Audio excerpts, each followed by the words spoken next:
Alhamdulillah Rabbil Alamin wa bihi nasta'inu ala umuri dunya wad din wa usalli wa usallimu ala nabiyyina Muhammadin al-amin wa ala alihi wa ashabihi wat tabi'ina ila yaumiddin.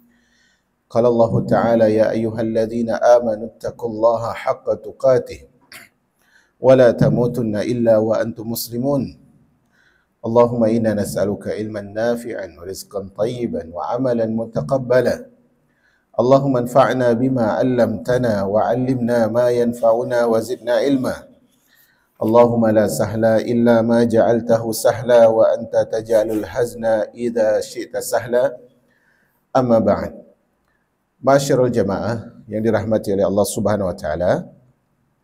Kita lanjutkan pembacaan kitab Adabud Dunya wad Din yang ditulis oleh Al-Imam Al-Mawardi rahimahullahu wa ghafarallahu lahu dhunubahu wa iyana. Kita pada bab yang keempat, yaitu bab adab dunia, yang di pertemuan sebelumnya sudah kita muqaddimahi bab ini, yang intinya adalah kita perlu ketahui bahwa Allah Subhanahu wa taala menciptakan kita dengan keadaan kondisi yang lemah, dan karena kelemahan itulah kita butuh dan selalu membutuhkan pihak lain terlebih kepada Allah Subhanahu wa taala. Pada hari ini kita akan mulai di halaman 183 di paragraf yang kedua sebagai lanjutan dari pertemuan sebelumnya. Beliau sebutkan di sini pembahasan kita hari ini adalah cara memperbaiki dunia, cara memperbaiki dunia. Kata beliau, perlu diketahui kebaikan dunia bisa dilihat dari dua arah. Kita ingin melihat baik atau tidaknya dunia kita yang kita jalani dalam kehidupan ini, maka dilihat dari dua arah. Pertama, keteraturan dunia secara umum. Lihat apakah dunia ini teratur ataukah dunia ini tidak seimbang. Kalau dunia ini teratur, berarti itu adalah indikasi bahwa dunianya baik. Kalau dunianya tidak teratur, tidak ada keselarasan, maka itu tanda dunia tidak baik. Tanda kedua atau arah yang kedua, kebaikan penduduknya secara per individu. Jadi pertama dilihat dunianya, yang kedua dilihat masyarakatnya, penduduknya, penghuni dunianya. Kalau dunianya baik sementara penduduknya tidak baik, maka berarti kebaikan dunia akan hilang dari masyarakat itu. Maka beliau sebutkan ini, kedua hal tersebut tidak bisa baik kecuali kedua-duanya baik. Jadi kalau ingin urusan dunia kita baik, maka kita harus hidup di komunitas yang baik dan kita pun harus baik. Jadi ini penting ya, ibu-ibu yang dirahmati oleh Allah Subhanahu wa taala. Dulu para ulama mengajarkan kepada kita ketika ingin memilih tempat tinggal, mereka mengatakan al-jaru qabla dar. Pilih tetangga dulu sebelum pilih rumah. Lihat kondisi tetangga dulu, lihat kondisi lingkungan dulu, barulah pilih, oh saya akan mengontrak di sini, saya akan beli rumah di sini, saya akan membangun di sini. Karena di sini seperti yang diucapkan oleh Al-Imam Al-Mawardi, bahwa dua hal ini, yaitu kebaikan dunia dan kebaikan masyarakat dunia, itu haruslah seimbang. Kalau salah satunya tidak ada, maka urusan dunia tidak akan baik-baik saja. Karena orang yang memiliki kondisi yang baik tetapi dunia rusak dan kacau, maka kerusakan dunia akan berdampak kepada penduduknya dan mencemarinya, karena kebaikan penduduk berasal dan dipersiapkan oleh dunia. Sama dalam mendidik anak-anak, dalam mendidik generasi, orang tua ke anak, guru ke murid dan sebagainya. Kalau ternyata lingkungan di rumah tersebut, lingkungan di sekolah tersebut bukanlah lingkungan yang baik, maka mereka akan menghasilkan orang-orang yang tidak baik. Mereka akan menghasilkan orang-orang yang berakhlak tidak bagus. orang-orang yang tidak memiliki kompetensi dan sebagainya. Maka ini penting untuk kita perhatikan dalam menghasilkan kebaikan dunia. Hasil yang baik, hasil yang positif, itu adalah perpaduan antara dua hal. Lingkungannya harus baik dan humannya, orangnya pun harus baik. Kata penulis di paragraf ketiga, barang siapa yang keadaannya rusak, tetapi dunianya baik serta teratur, maka dia tidak akan menemukan kelezatan dan kebaikan kondisi dunia, dan konsistensi dunia tidak akan berdampak kepada dirinya karena manusia adalah dunia dirinya sendiri. Jadi dalam kehidupan dunia ini ada dua dunia. Pertama, dunia ini sendiri, bumi ini sendiri. Yang kedua adalah masyarakatnya itu sendiri juga dikatakan sebagai dunia. Karena mereka sesuatu, sebuah elemen, sebuah hal, masyarakat yang tidak bisa dipisahkan dari dunia. Maka kata beliau, manusia tidak melihat kebaikan kecuali jika dunia baik kepadanya, dan tidak menemukan kerusakan kecuali jika dunia rusak untuknya. Karena diri manusia itu lebih spesifik dan keadaannya lebih membutuhkan, sehingga perhatiannya tertuju pada sesuatu yang lebih spesifik dan pikirannya terarah kepada sesuatu yang lebih dibutuhkannya. Jadi, jamaah yang dirahmati oleh Allah Jalla fi'ula, untuk mendapatkan kebaikan dunia ini, yang paling penting bagi kita adalah sebenarnya dari dua poin ini, yaitu baik dunia dan baik orang. Yang menjadi prioritasnya adalah baiknya orangnya, baiknya masyarakatnya. Karena pada asalnya tempat tidak merubah orang, walaupun tempat berpengaruh pada perubahan orang. Tetapi asal dari segala perubahan kebaikan atau keburukan itu adalah karena sebab orang itu sendiri. Karena itu, jamaah yang dirahmati oleh Allah Subhanahu wa taala, kalau kita bisa mengumpulkan dua hal, lingkungan yang baik dan kita menjadi pribadi yang baik, fabiha wa ni'mah. Ini adalah nikmat yang besar sekali. Tetapi kalau kita memang harus berjuang antara salah satunya, maka jangan sampai diri kita yang buruk. Jangan sampai diri kita yang buruk. Perlu diketahui, kata beliau, dunia tidak akan membahagiakan semua penduduknya dan tidak pula menghindari seluruh pemiliknya. Ingat ya, dunia yang kita hidup di dalamnya, di tengahnya ini, atau di atasnya ini, dia tidak akan pernah memberikan kebahagiaan kepada semua pihak. Kalaupun dia berikan kepada semua pihak kebahagiaan, pasti hari ini bahagia, besok berubah, dan seterusnya. Karena dunia memang diperintahkan oleh Allah untuk tidak membahagiakan penduduknya. Tapi ingat, walaupun tidak semua orang bisa bahagia di dunia, tetapi dunia juga tidak mungkin menyakiti semua orang. Pasti akan ada di dalam penderitaan yang dirasakan oleh orang yang menderita, pasti ada kebahagiaan. Di balik kemiskinan pasti ada kecukupan. Di balik rasa sakit pasti ada kenikmatan oleh Allah Subhanahu wa taala. Makanya seperti yang dikatakan oleh para ulama, minal mihnah ilal minhah. Minal mihnah ilal minhah.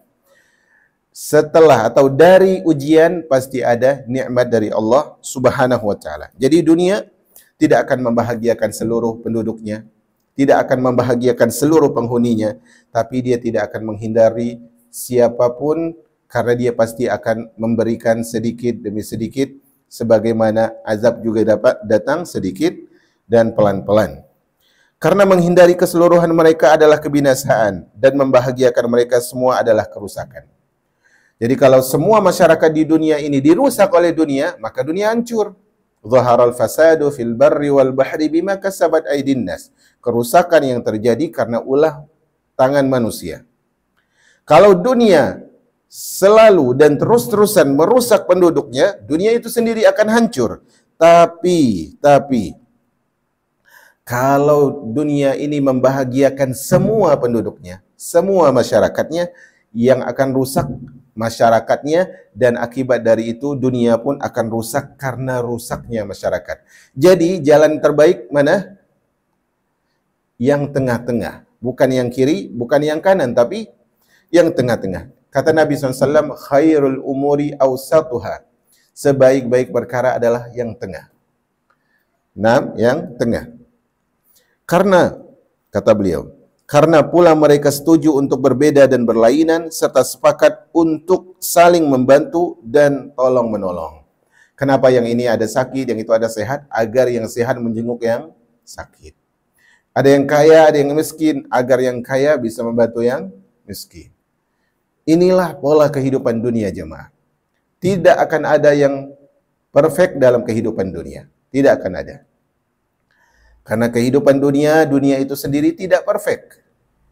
Bagaimana seorang akan mendapatkan penampilan yang indah sementara yang dia gunakan adalah busana yang cacat, busana yang robek? Bagaimana penduduk dunia akan sempurna sementara dunia itu sendiri tidak sempurna? Maka kehidupan dunia bukan mencari sempurna, tapi mencari bahagia. Kehidupan dunia ini bukan mencari kesempurnaan, tapi mencari kebahagiaan. Siapa yang bahagia, sempurnalah dia. Siapa yang bahagia, sempurnalah dia. Karena tidak ada kesempurnaan di dunia ini. Jika semua sama, maka tidak ada satupun dari mereka yang bisa membantu yang lain. Dan mereka mengalami kebutuhan dan kelemahan sebagaimana telah dijelaskan di penjelasan sebelumnya. Sehingga mereka akan lenyap secara sia-sia dan binasa karena lemah. Jadi bayangkan kalau di Bengkong ini, semuanya orang kaya.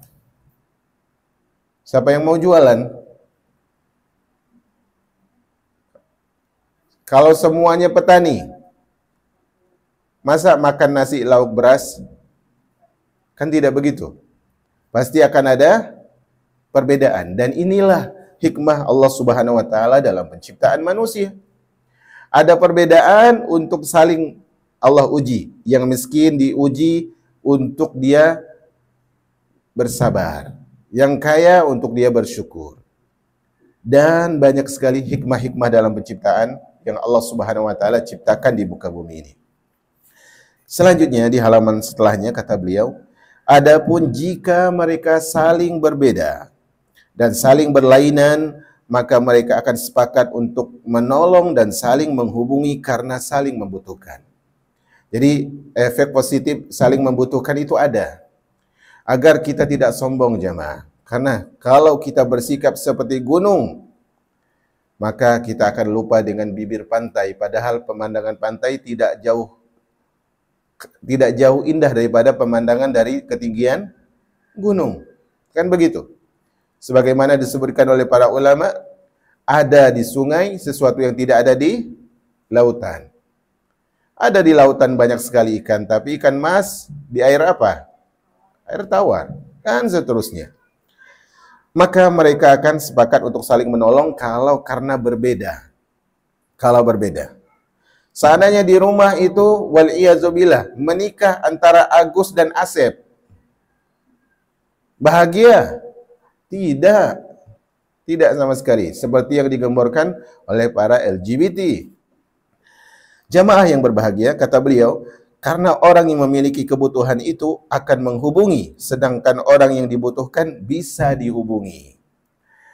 Nah, ini konsep sosial dalam kehidupan dunia. Beliau ingin ajarkan, ini adab di dunia itu bahwasanya jangan kita merasa tidak butuh. Karena di awal bab penulis telah sebutkan bahwa asal penciptaan manusia selalu butuh. Selalu butuh. Allah sebutkan tentang manusia selalu berbeda dalam surat Hud ayat 118 sampai 119 beliau bawakan di sini. Wala yazaluna mukhtalifin, dan manusia senantiasa berselisih berbeda. Illa man rahima rabbuk walidzalika khalaqahum, kecuali yang dirahmati Allah mereka tidak akan berselisih. Perbedaan mereka tidak akan membawa perselisihan kalau mereka mendapat rahmat Allah. Tapi untuk mengejar rahmat Allah inilah kita diciptakan. Perselisihan orang kaya, orang miskin, orang kuat, orang lemah. Orang yang dia pejabat dan ini rakyat. Maka siapa yang akan mendapatkan rahmat? Siapa yang mengambil ibrah dari perbedaan ini. Berkata Hasan Al-Basri, maksud ayat ini adalah berbeda, ada yang kaya dan ada yang miskin. Sama-sama mengejar apa? Di tengah ayat yang di atas, mengejar apa? Rahmat Allah Subhanahu wa taala. Yang kaya mengejar rahmat Allah dengan merasa butuh kepada miskin sehingga dia bersikap baik kepada miskin. Yang miskin menolong juga yang kaya ketika yang kaya ternyata butuh bantuan dia, juga mengejar rahmat Allah Subhanahu wa taala. Makanya di sini Hasan Al-Basri membawakan firman Allah, wallahu faddala ba'dakum ala ba'din fir rizq. Dan Allah melebihkan sebagian kalian di atas sebagian lain dalam urusan rezeki. Dilebihkan. Dan kita ketahui bahwasanya mentari kalau selalu terang tidak indah. Tapi kalau mendung terus juga tidak bagus. Dan itulah sebuah realita dalam kehidupan yang Allah yang lebih tahu di balik semua itu apa hikmahnya. Kata beliau, hanya saja jika dunia baik, maka ketika dia membahagiakan, kebahagiaannya melimpah. Dan ketika dia berpaling, berpalingnya dengan mudah. Karena ketika dia memberi selamat dan mempercayakannya. Dan jika dia kembali, dia lembut dan menyisakannya. Jadi kadang ada orang diberikan dunia, diberikan banyak. Ada orang yang diharamkan, tanda kutip, dari dunia, diharamkan banget. Susah terus hidupnya. Tapi ingat jamaah, semua itu adalah bukan ukuran kebaikan sama sekali. Semua tersebut adalah kita harus lihat siapa pencipta kita dan siapa pencipta dunia ini. Jika dunia rusak, maka ketika dia membahagiakannya, kebahagiaannya adalah tipu daya. Jadi dunia ini kalau stabil, kalau baik, maka kebaikan pemberian yang diberikan kepada manusia, kepada penduduknya itu baik. Tapi kalau dunia itu rusak, maka apa yang terjadi? Masyarakatnya akan disuguhkan perkara-perkara yang rusak. Jadi perjuangan kita hidup di dunia ini sebenarnya bukan hanya memperbaiki kita sebagai humannya, sebagai orangnya, tapi juga untuk memperbaiki dunia kita jemaah. Agar generasi-generasi setelahnya bagus. Nah, ketika dia membahagiakan, kalau dunia ini rusak, dia membahagiakan dengan cara merusak. Contoh, anak nangis. Untuk menghibur anaknya kasih apa? Handphone misalnya. Yang penting jangan nangis. Rusak dunia, udah banyak orang rusak dengan handphone, kemudian kita bahagiakan dengan cara merusak. Maka ini jamaah yang dirahmati oleh Allah Subhanahu wa taala, maksud dari ucapan beliau. Ketika dia berpaling, berpalingnya adalah pengkhianatan. Jadi kalau dunia itu berpaling, maka dia akan berpaling seperti orang yang tidak pernah memberi, berkhianat, menyakitkan. Dan ini sekali lagi dunia agar kita tidak betah dengan dunia ini dan memikirkan kehidupan yang sejati setelah itu. Karena ketika dia memberi, ia bekerja keras hingga capek. Ketika dia meminta kembali, dia meminta sampai ke akar-akarnya dan menyapu bersih. Meskipun demikian, kebaikan dunia, memperbaiki seluruh penduduknya, dan ketersediaan amanah mereka, dan kejelasan agama mereka. Jadi, kenapa kita perlu memperbaiki diri kita dan perlu memperbaiki dunia? Kenapa kita perlu memperbaiki diri kita dan memperbaiki dunia? Karena kalau dunia baik, diri kita baik, maka agama juga akan baik. Sebenarnya, cara memperbaiki dunia itu sendiri dan memperbaiki diri kita sendiri adalah dengan memperbaiki agama kita. Makanya kita nuntut ilmu, jemaah. Orang yang tidak nuntut ilmu itu orang yang sombong. Karena dia merasa dirinya sudah baik, maka dia stop nuntut ilmu.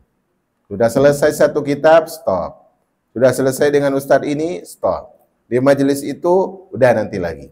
Kesombongan jemaah. Apa kata para ulama? La yanalul ilma mustahin wala mustakbir. Enggak dapat ilmu pemalu dan orang yang sombong. Enggak akan dapat ilmu. Orang yang malu enggak dapat ilmu, orang sombong apalagi enggak dapat ilmu. Kata penulis, rusaknya dunia merusak semua penduduknya karena mereka kurang amanah dan agama mereka lemah. Rusak dunia itu akan merusakkan penduduknya kapan? Kalau mereka kehilangan amanah dan tidak adanya kekuatan dalam beragama. Jadi ketika Nabi SAW mengatakan bada al-islamu gharib wa sayaudu gharib, bada al-islamu ghariban wa sayaudu ghariban kama bada fatuba lil ghuraba. Islam mulai dalam keadaan asing dan akan kembali menjadi asing. Beruntunglah orang-orang yang asing. Padahal dunia saat itu sudah rusak, tapi mereka dikatakan beruntung. Kenapa? Karena mereka amanah, karena mereka punya agama yang tidak lemah, mereka memiliki kekuatan dalam beragama kepada Allah Subhanahu wa taala. Jadi, kalau masyarakatnya tidak amanah, masyarakatnya lemah agamanya, maka dunia akan merusak mereka. Hal itu dibuktikan oleh kesaksian kondisi, pengalaman dan kebiasaan, sebagaimana diamini oleh dalil kondisi. Jadi realita mengaminkan bahwa benar kerusakan itu karena masyarakatnya yang lemah imannya. Alasan dan visi, maka tiada sesuatu yang lebih bermanfaat dibandingkan kebaikan dunia, sebagaimana tiada yang lebih berbahaya dibandingkan kerusakan dunia. Tentunya ucapan ini perlu kita timbang, yaitu bahwa sebenarnya yang menjadi tolak ukur baik atau tidak adalah kebaikan agama. Tapi dunia punya peran untuk merusak agama seseorang. Karena kebaikan dunia menguatkan agama manusia dan melimpahkan amanah mereka, sehingga tiada sesuatu yang lebih berhak bermanfaat dibandingkan kebaikan dunia. Begitu pula rusaknya dunia melemahkan agama mereka dan melenyapkan amanah mereka, sehingga tiada sesuatu yang lebih pantas berbahaya dibandingkan rusaknya dunia. Jamaah yang dirahmati oleh Allah, seingat saya Al-Imam Ibnul Qayyim, beliau pernah menyebutkan dalam salah satu kitab beliau bahwa di antara obat penyakit adalah harta. Tapi jangan salah paham ini ya. Jangan disalah giring opininya. Beliau menjelaskan kadang orang sakit kalau dapat harta sembuh. Dan itu real. Harta ini urusan apa? Dunia. Kadang kalau dia miskin, dia apa? Sibuk kerja, lupa ibadah. Tapi kalau dia kaya, sebagian orang, oh alhamdulillah kaya, dia bisa fokus ibadah. Ini ada memang. Tapi ingat, asalnya kita bukan menjadikan sedikitnya dunia untuk sedikit ibadah. Salah. Menjadikan dunia yang sedikit sebagai alasan, oh dunia saya sedikit, saya miskin, saya orang susah, maka kayaknya ibadah sedikit aja lah, karena saya harus sibuk cari ini, cari itu. Enggak. Sama sekali tidak. Memang dunia punya peran dalam baik atau rusaknya kehidupan masyarakat. Tetapi ingat bahwa kita sendiri yang berperan untuk memperbaiki atau merusak dunia itu sendiri. Di sini kata beliau, aku menyandungkan syair Abu Bakar bin Ad-Duraid. Disebutkan, an-nasu mislu zamanihim qaddul jizami ala misalihi wa rijalu dahrika mislu dahrika fi taqallubihi wa halihi. Wa kadzalika idza fasada az-zamanu jaral fasadu ala rijalihi. Kata beliau, manusia adalah representasi zaman mereka. Jadi manusia itu adalah gambaran dari zaman yang kita hidup di dalamnya. Jadi bagaimana kondisi kita zaman ini, itulah kondisi, bagaimana kondisi kita saat ini, itulah kondisi dunia kita saat ini. Manusia adalah gambaran zaman mereka.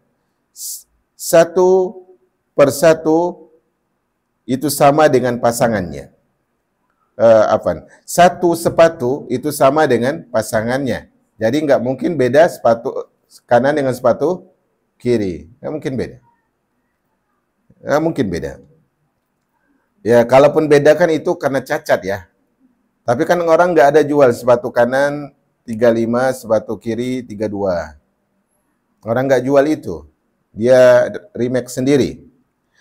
Para tokoh pada masamu itu sama dengan masamu, baik perubahan dan kondisinya. Jadi bagaimana kemudian muncul ulama-ulama yang berfatwa mengikuti hawa nafsu karena masyarakatnya hidup mengikuti hawa nafsu.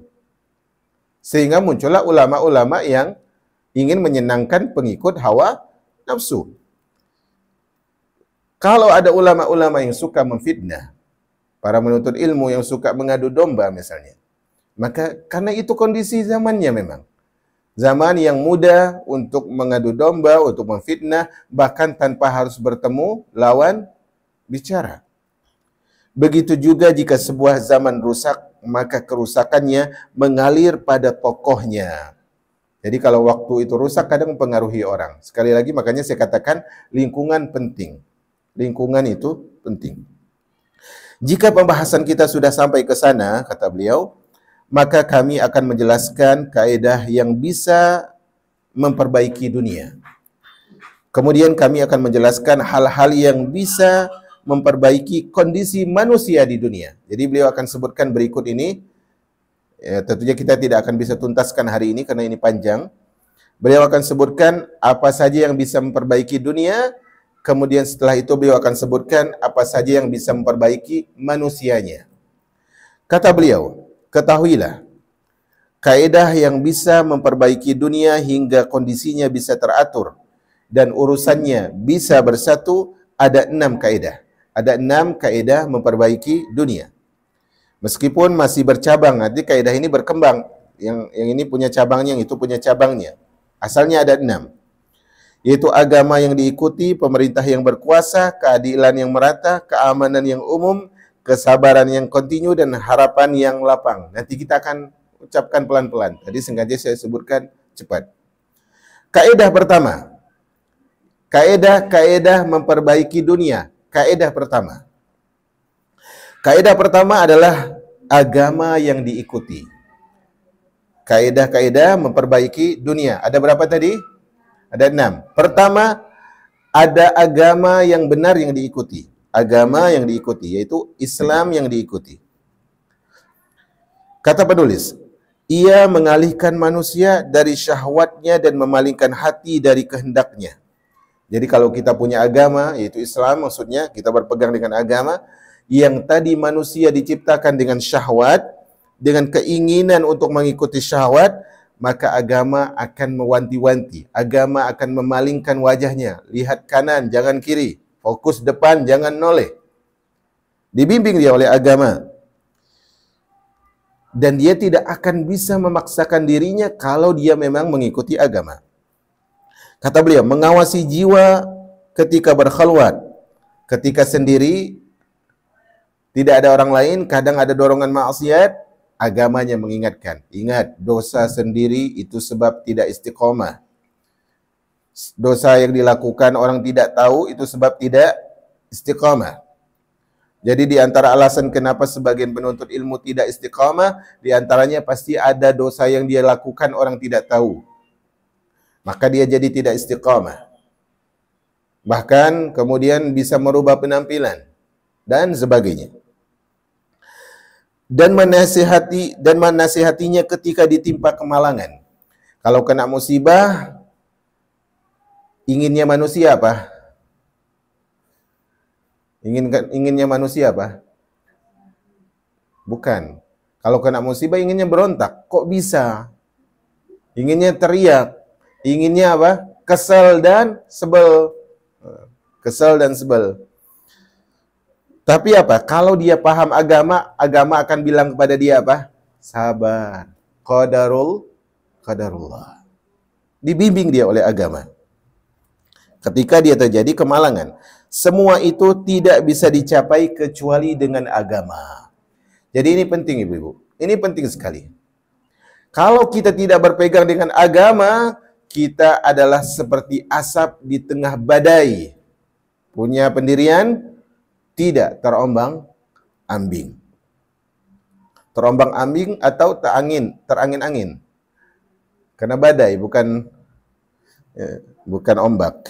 Nah, perlu ayat melayang-layang. Baik. Manusia tidak bisa baik kecuali dengan semua hal itu, yaitu bimbingan agama. Jadi agama adalah kaedah yang paling kuat, ini garis bawah. Agama adalah kaedah yang paling kuat untuk kebaikan dan konsistensi dunia. Untuk kebaikan dan keberlanjutan dunia, penentu utamanya adalah agama. Serta kaedah yang paling bermanfaat untuk keteraturan dan keselamatan dunia. Beliau jelaskan selanjutnya, oleh karena itu, Allah tidak pernah membiarkan makhluknya tanpa beban syariat dan tanpa keyakinan agama. I'tiqad itu keyakinan. Taklif itu beban. Allah tidak pernah biarkan syariatnya tanpa disuruh, tanpa dilarang. Pasti Allah suruh, Allah larang. Untuk apa? Agar dia baik. Bayangkan, kalau manusia tidak contohnya, kalau muslimah tidak disuruh untuk berpakaian muslimah yang syar'i, bahaya akan lebih banyak. Bahaya akan lebih banyak. Bahaya akan lebih banyak, kemudian musibah akan lebih banyak. Musibah lebih banyak, kesedihan akan lebih banyak. Dan mata rantai bersambung. Karena itu Allah suruh, Allah larang, Allah perintahkan, Allah cegah, dan sebagainya. Tujuannya untuk kebaikan kita dan dunia kita. Allah jadikan mereka dengan taklif syariat dan Allah berikan etikot agama. Sejak dia menciptakan mereka yang berakal, agar mereka mematuhinya sehingga pendapat mereka tidak berbeda dan tidak dikendalikan oleh hawa nafsu. Lalu mereka menyerah kepada perintah Allah saja. Jadi kalau seorang dibiarkan tanpa agama, semua akan berjalan dengan hawa nafsu masing-masing. Karena masing-masing kepala beda pola pikirnya, masing-masing jiwa beda kuat lemah hawa nafsunya. Tapi kalau syariat satu, ketika berjalan dengan syariat, maka semuanya adalah sama. Kata beliau, perbedaan ulama mengenai akal dan syariat hanya terjadi pada apakah keduanya datang bersamaan atau akal datang lebih dahulu lalu diikuti oleh kedatangan syariat. Yang jelas dalam masalah ini saya ringkas, yaitu adalah syariatlah yang menjadi tolak ukur awal, baru kemudian akal mengikuti syariat. Nah, kita masuk kepada paragraf terakhir. Salah satu ahli hikmah berkata, adab ada dua macam. Adab itu ada dua macam, yaitu adab syariat dan adab siasat. Adab syariat dan adab siasat. Adapun adab syariat adalah adab yang menunaikan fardu. Adab syariat adalah adab yang membimbing kita untuk menunaikan kewajiban yang Allah perintahkan, fardukan. Adapun adab siasat adalah adab yang memakmurkan bumi. Artinya kita beretika di mana dalam bermuamalah, bermasyarakat, menyikapi bumi, baik kepada manusia, kepada tumbuhan, kepada hewan dan sejenisnya, dan seterusnya. Kedua adab itu, yaitu adab syariat dan adab siasat, merujuk kepada keadilan yang menjadikan sebab keselamatan pemerintahan dan kemakmuran negeri. Karena orang yang meninggalkan fardu benar-benar menzalimi dirinya sendiri. Sedangkan orang yang barang siapa yang meruntuhkan bumi, maka dia telah benar-benar menzalimi orang lain. Jadi adab syariat itu asalnya untuk siapa? Untuk orangnya masing-masing. Tapi kalau adab siasat itu untuk masyarakat secara utuh. Walaupun sekali lagi kita katakan bahwa adab yang paling penting adalah berjalan dengan syariat. Karena sebagaimana saya muqaddimah di awal, beliau sedikit ada terkena paham yang di luar Ahlussunnah wal Jamaah, agar tidak salah paham dari ucapan beliau. Jadi kaidah pertama untuk memperbaiki dunia adalah harus ada agama yang diikuti. Kaidah kedua untuk memperbaiki dunia adalah harus ada pemimpin. Harus ada pemimpin. Tak peduli rambut hitam atau rambut putih, yang jelas ada pemimpin. Saya bukan tim sukses ya, sama sekali tidak. Maksudnya adalah kalaupun siapa pemimpinnya, yang penting ada pemimpin. Karena masyarakat yang tanpa pemimpin tidak lebih baik dari dipimpin oleh pemimpin yang zalim. Dalam artian, adanya pemimpin yang zalim lebih bagus daripada tidak ada pemimpin. Karena kalau tidak ada pemimpin, orang akan sesuka hatinya masing-masing.